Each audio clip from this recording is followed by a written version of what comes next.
What's going on, everyone? Welcome to Week 13 Waiver Wire Targets video.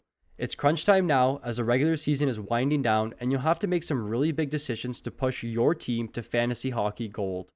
But before we get into this video, it's Saturday and it's time to drop down to the comment section below and tell me your hat-trick prediction for this upcoming week. Once again, we were all shut out, but there were a few hat-tricks this week. Another week ahead of us means there are plenty of opportunity to predict your hat-trick.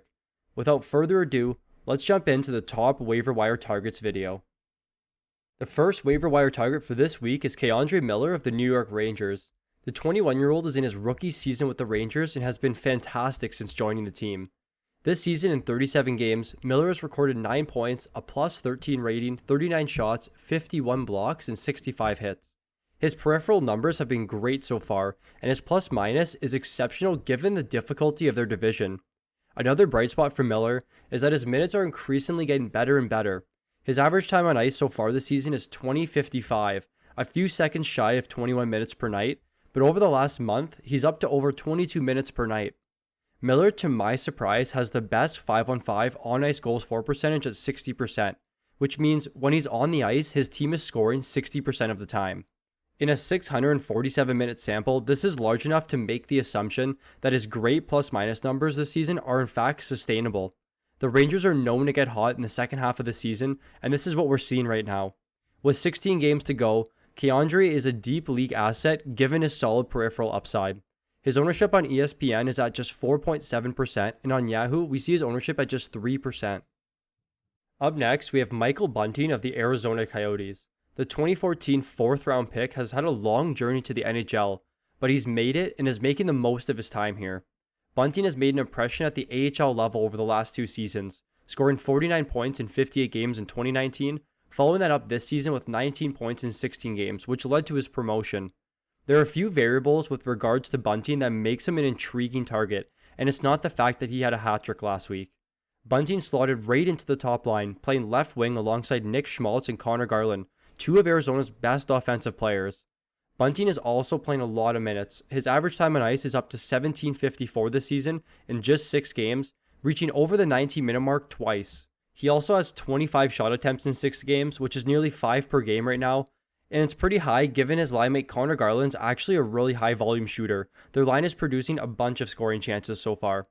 Finally, Bunting is also on the team's top power play unit, who has been subpar this season, but this is an important factor because on the power play is where you'll have the best opportunity to score or put up points in any given situation.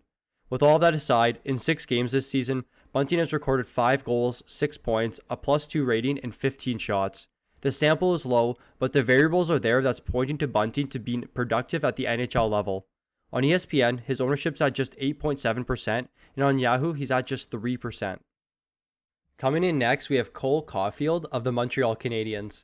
Caufield is the only player on this list that hasn't played an NHL game yet, but as the fantasy playoffs are approaching, this may be the time to stash him in hopes for a late season call-up.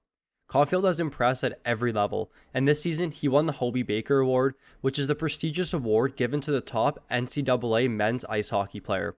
One of the more notable recent winners of this award is Colorado defenseman Cale Makar, who is shaping out to be the next best defenseman in the league. Caufield was outstanding this season for the University of Wisconsin, where he scored 30 goals and 52 points in 31 games, almost a goal per game pace. He signed his entry-level contract and is currently playing in Laval in the AHL, where, to no surprise, he's lived up to his pro debut hype. Caufield scored 2 goals and 1 assist in his first AHL game, and he's already making a case for his late season call-up. Montreal is going to need to add a scoring touch to their roster, given they rank 16th for goals for since 2019. Caufield may be the answer they're looking for, and given the pace that he's on right now, it wouldn't surprise me if he made his NHL debut this month.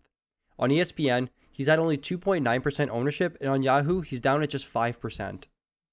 Only 27% of you are subscribed to the channel, so if you're liking the content so far, take a second right now and click the subscription button. It helps us out tremendously and keeps us motivating to produce the best fantasy hockey content available.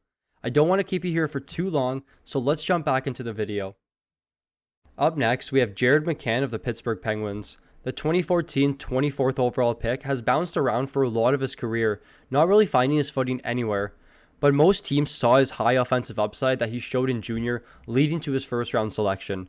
Mccann did show some of his scoring touch in 2018, where he scored 19 goals in 78 games. He followed that up last season, where he scored 14 goals, 35 points in 66 games, and he added 150 shots. Mccann is a relatively high volume shooter, given the low minutes that he plays. He has been a beneficiary this season of a Mccann injury that pushed Mccann up to the second line and the top power play unit, and his production has gone up considerably. In 28 games this season, Mccann has scored 11 goals, 20 points, a +7 rating, 8 power play points, and 61 shots. Since being moved up to the second line and the top power play unit, Mccann has recorded 6 goals, 9 points, and added 25 shots. As long as Mccann remains out, Mccann's value is basically at its peak, so you can look to ride his hot streak until Mccann returns. Pittsburgh has been one of the league's best teams since March 1st, scoring the second most goals behind only Colorado.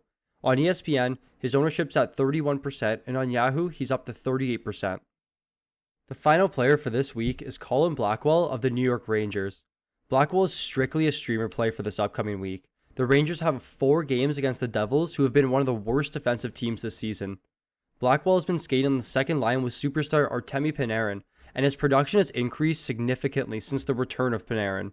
Over the last 7 games, Blackwell has scored 6 goals and added 18 shots. His shooting percentage is inflated quite a bit at 26%, but when you're receiving gifts from Panarin every shift, it's hard not to be. Nevertheless, Blackwell has put together a decent season with the Rangers, scoring 12 goals and 17 points in 31 games, adding 46 shots and a +4 rating. His minutes are on the low end, and this is due to his lack of power play time. He's averaging just 13 minutes and 19 seconds time on ice, but recently he's played north of 15 minutes per night. The 4-game series against the Devils this week is a perfect opportunity for Blackwell to put up some points, as the Rangers are really hot right now. Since March 1st, the Rangers are tied with the Pittsburgh Penguins and ranked second in the league for goals for, averaging 4 per game. On ESPN, his ownership's at just 3.4%, and on Yahoo, he's at just 2% ownership. That'll do it for our Week 13 Top Waiver Wire Targets video. If you enjoyed the video, please leave a like, and if you're new to the channel, please subscribe. If you haven't already, click the link in our description and join our Discord. The Fantasy Puck community is growing, and we want all of you to be part of it. Thank you for watching, and I look forward to seeing you all in the next one.